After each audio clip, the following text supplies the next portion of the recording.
If you're planning a trip to Sapa, visiting Fansipan should be at the top of your list. It is the highest point in Indochina. But to get to the top of Fansipan is a journey, and you have to take a funicular through the clouds. We're starting our journey to Fansipan at Sun Plaza, which is located in the center of Sapa. Just be out with us.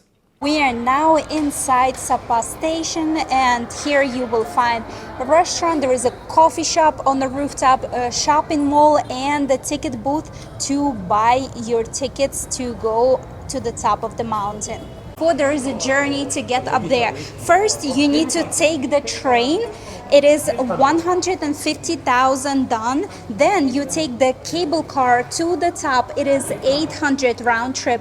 And then from the cable car here, you take a funicular all the way to the top. Our 2 tickets cost 2,200,000 done. Xin chào. As soon as we arrive, the train is already here. It's just one train car and it leaves every 10 minutes.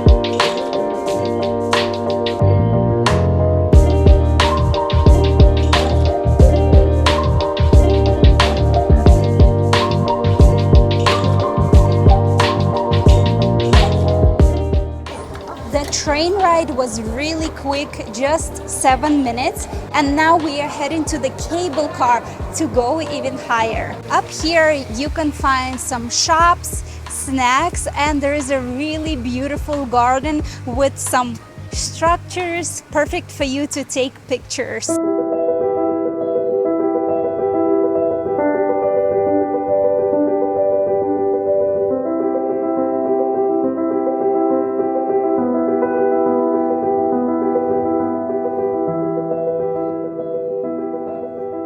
Now I understand why there is a different ticket to get to just this area. It was a very quick ride, very affordable, only 150,000 dong for a round trip ticket to get up here. But here you will find so many beautiful structures and Instagrammable places, and the scenery over here is already gorgeous. This place is unbelievable, another fairy tale. The landscaping is gorgeous. They play music here. It's just, right now it's so empty here. The clouds are going over the mountain. It's just unreal atmosphere. Wow, do you see this mammoth made out of plants? It is incredible, and it is right on top of the hill. So awesome. There is also a beautiful pagoda here.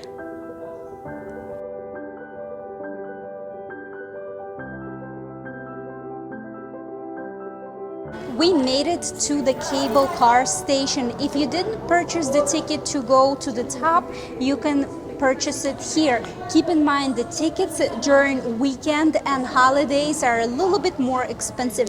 Here you will also find the restrooms.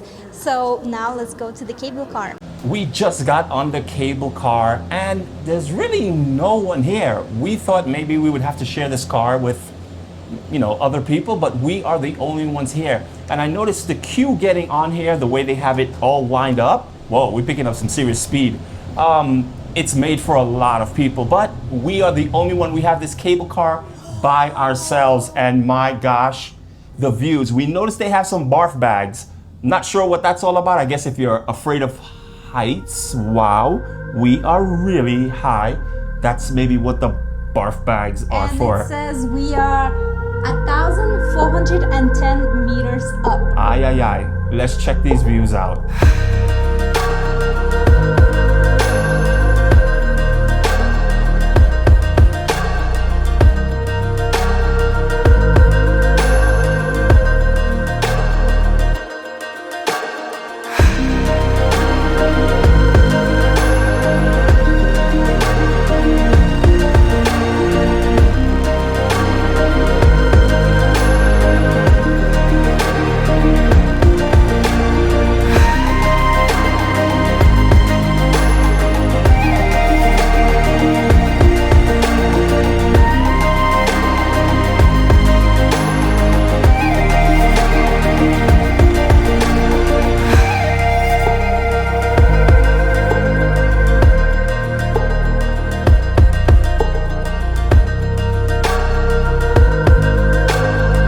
As we're going up in elevation, my ears are popping. Slight shortness of breath, but no big deal. And as we look out over the distance, we see this massive rainbow over the town of Sapa. It is so awesome. This cable car ride is supposedly about 20 minutes long.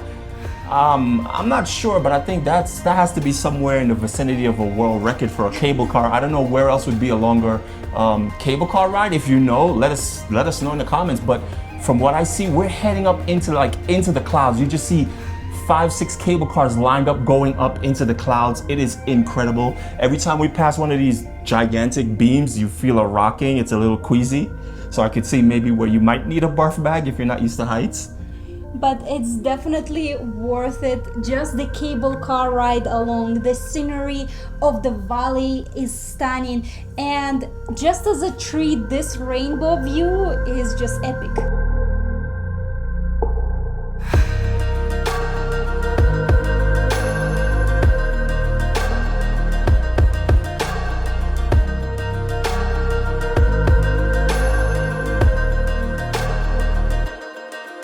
We are totally in the clouds, 360 degrees around us. You don't see anything but clouds. Oh, and now we're coming out of it just as quick as that. That is an incredible experience. Down there it was pretty hot, but now even though we are inside the cable car, I can already feel the temperature change and I feel cold, so now sweater time.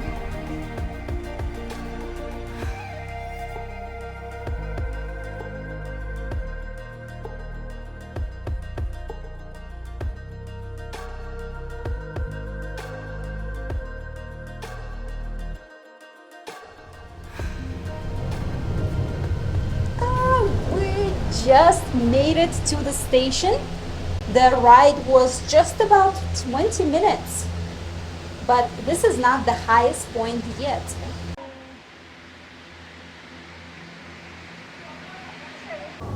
Now to the cable car station.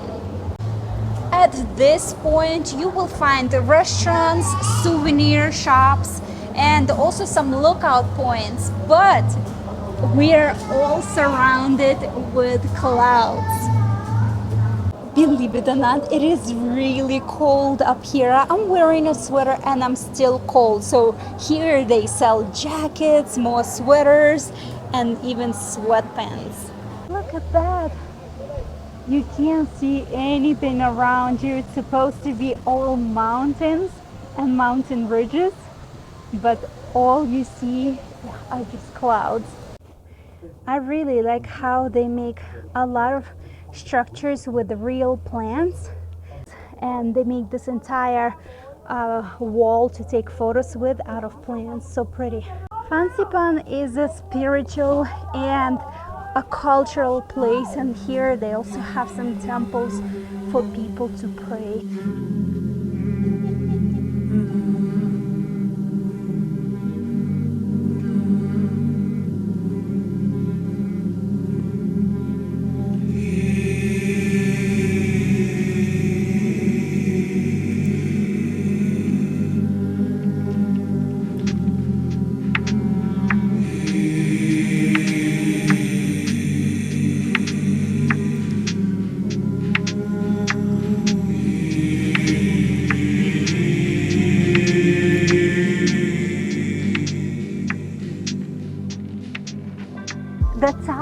right behind me has a bell, and every now and again they ring the bell.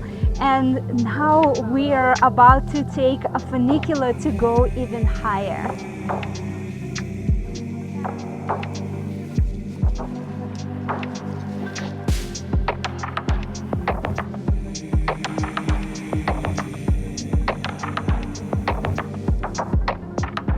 Right, we just got out the funicular and we made our way up a few steps. We're still not at the top yet. The steps are very steep. Super steep. And we are finding it very difficult to breathe, especially when coming up these steps. You're definitely winded. So now it seems like we have a couple more flights of stairs to go up. But we found this cafe here, really beautiful looking cafe. And we're kind of thirsty. We stopped in there to ask if they had any water. They don't have any water. They only have like coffee and tea, but no bottled water.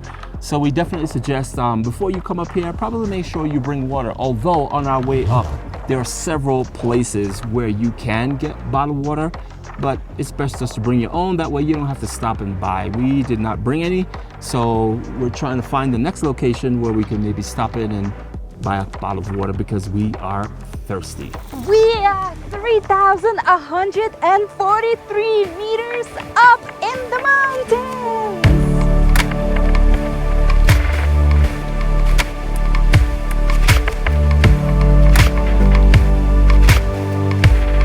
We are on top of Fansipan.